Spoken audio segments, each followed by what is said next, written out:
povo lindo! Vamos à leitura do capítulo 8 de Mateus, na versão NAA, e vamos comentar em outras versões. A ideia nesse novo formato é nós termos mais tempo, conseguimos fazer o vídeo um pouquinho mais curto também, e dentro das possibilidades nós vamos aumentar um pouco as versões depois, para ter uma abrangência maior do texto bíblico e das principais diferenças que temos nos capítulos e versículos, certo? Versão NAA, então, vamos à leitura do capítulo 8 de Mateus. Quando Jesus desceu do monte, grandes multidões o seguiram. E eis que um leproso aproximou-se e o adorou, dizendo: Senhor, se quiser, pode me purificar. E Jesus, estendendo a mão, tocou nele, dizendo: Quero sim, fique limpo. E no mesmo instante, ele ficou limpo da sua lepra. Então Jesus lhe disse: Olhe, não conte isso a ninguém, mas vá, apresente-se ao sacerdote e faça a oferta que Moisés ordenou para servir de testemunho ao povo. Tendo Jesus entrado em Cafarnaum, um centurião se aproximou dele, implorando: Senhor, o meu servo está na minha casa, de cama, paralítico, sofrendo horrivelmente. Jesus lhe disse: Eu vou lá curá-lo. Mas o centurião respondeu: Senhor, não sou digno de recebê-lo em minha casa, mas apenas mande com uma palavra e o meu servo será curado. Porque também eu sou homem sujeito à autoridade, tenho soldados às minhas ordens, e digo a esse: vá, e ele vai, e a outro: venha, e ele vem. E ao meu servo: faça isso, e ele o faz. Ao ouvir isso, Jesus ficou admirado e disse aos que o acompanhavam: Em verdade lhes digo que nem mesmo em Israel encontrei fé como essa. Digo a vocês que muitos virão do Oriente e do Ocidente e tomarão lugar à mesa com Abraão, Isaque e Jacó no reino dos céus. Mas os filhos do reino serão lançados para fora, nas trevas, e ali haverá choro e ranger de dentes. Então Jesus disse ao centurião: Vá, e seja feito conforme você crê. E naquela mesma hora, o servo do centurião foi curado. Tendo Jesus chegado à casa de Pedro, viu a sogra deste acamada com febre. Mas Jesus tomou-a pela mão e a febre a deixou.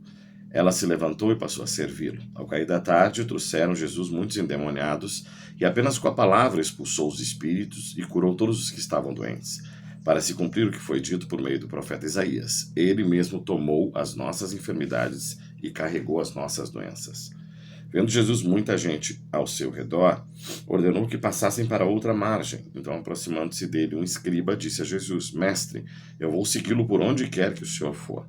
Mas Jesus lhe respondeu: As raposas têm suas tocas e as aves do céu têm seus ninhos, mas o Filho do Homem não tem onde reclinar a cabeça. E outro dos discípulos de Jesus lhe disse: Senhor, deixe-me primeiro sepultar o meu pai. Mas Jesus respondeu: Segue-me e deixe que os mortos sepultem os seus mortos.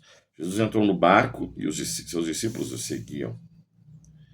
E eis que se levantou no mar uma grande tempestade, de modo que as ondas cobriam o barco. Jesus, porém, estava dormindo. Mas os discípulos foram acordá-lo, dizendo: Senhor, salve-nos, estamos perecendo. Então Jesus perguntou: Por que vocês estão tão medrosos, homens de pequena fé? E levantando-se, repreendeu o vento, o mar, e tudo ficou bem calmo. E aqueles homens ficaram admirados, dizendo: Quem é esse que até os ventos e o mar lhe obedecem?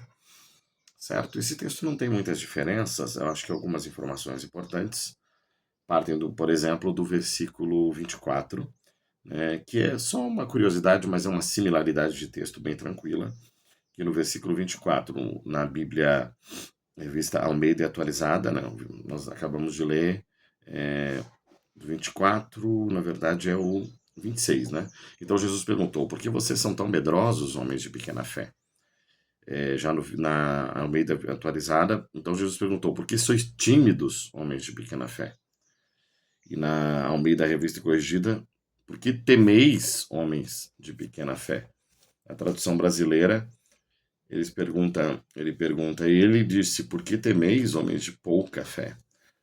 E na tradução da linguagem de hoje, versículo 26, por que é que vocês são assim tão medrosos? Respondeu Jesus. Como é pequena a fé que vocês têm? Na Bíblia Vulgata Latina 1976, versículo 26 nos diz, por isso que eu disse que eu estou procurando de óculos, estou procurando o texto aqui. Versículo 26, Jesus disse-lhes: Por que temeis, homens de pouca fé? E na Bíblia NVI, deixa eu pegar aqui o texto, versículo de número 26, Por que vocês estão com tanto medo, homens de pequena fé? Na Bíblia de Jerusalém, o versículo 26. Porque tendes medo, homens fracos na fé? Então, pequenas diferenças da similaridade de texto aqui, mas é interessante quando se usa a palavra tímidos. E se você juntar as bases, sempre que você vê a palavra timidez dentro do texto bíblico, ela pode ser substituída tranquilamente por atemorizados, por pessoas que estão com medo. Então, nós traduzimos no português o tímido como um comportamento, né? Ah, a pessoa é muito tímida, ela não fala, ela é introvertida. Essa é a palavra correta para aquilo que nós chamamos de timidez, né? Dentro do nosso contexto brasileiro aqui. Tímido é alguém introvertido, é pessoas que não se expressam.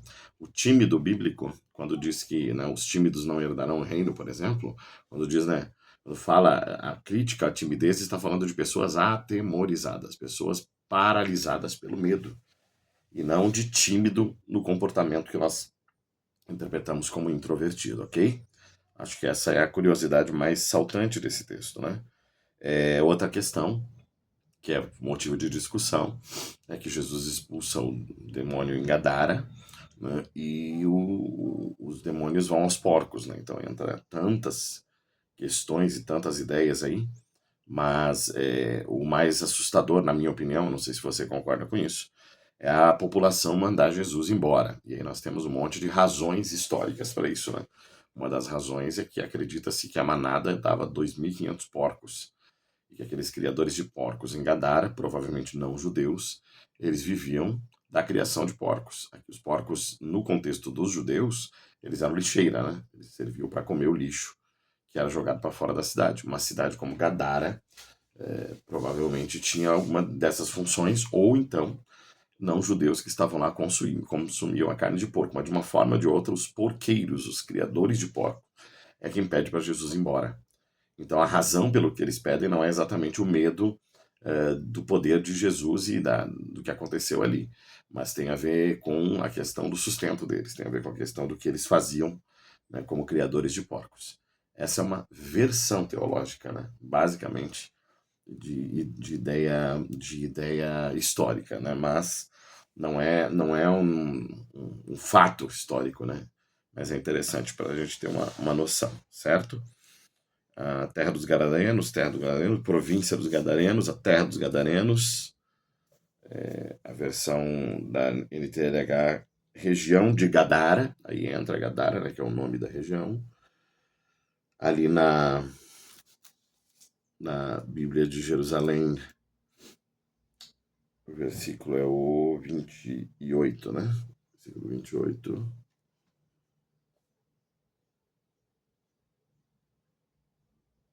Deixa eu achar aqui, porque tem vários na fé, quem é esse que até o vento e o mar lhe obedecem? Estou na página errada, então não vou achar o texto mesmo.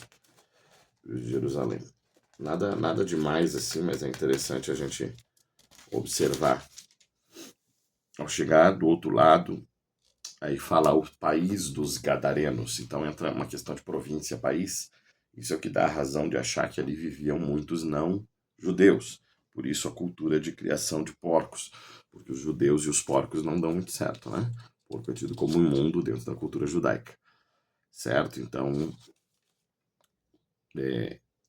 quem é esse? Jesus acalma a tempestade, versículo 28.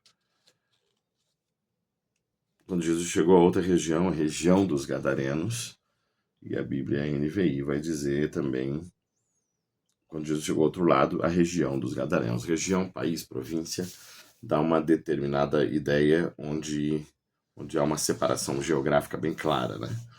E é do outro lado de Cafarnaum, certo? Depois que Jesus sai de Cafarnaum.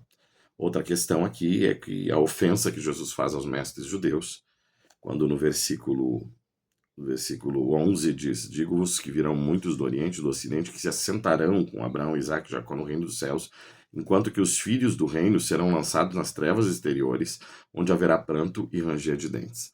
Duas versões de interpretação teológica para esse texto, bem rapidinho. A primeira, que se trata da salvação, né? E aí da salvação dos judeus e dos não-judeus. A segunda, que se trata da extirpação dos judeus de Jerusalém, somente a partir daqui Jesus começa a dar um discurso que vai culminar em Mateus 24, que fala diretamente também da destruição de Jerusalém e da calamidade que se sobreveio sobre Jerusalém no ano 70. Então é isso. Faixa de 10 minutos, acho que ficou bom o vídeo, para que a gente possa, tanto o áudio quanto o vídeo, a gente escutar e assistir. Um beijo no coração e até o capítulo 9.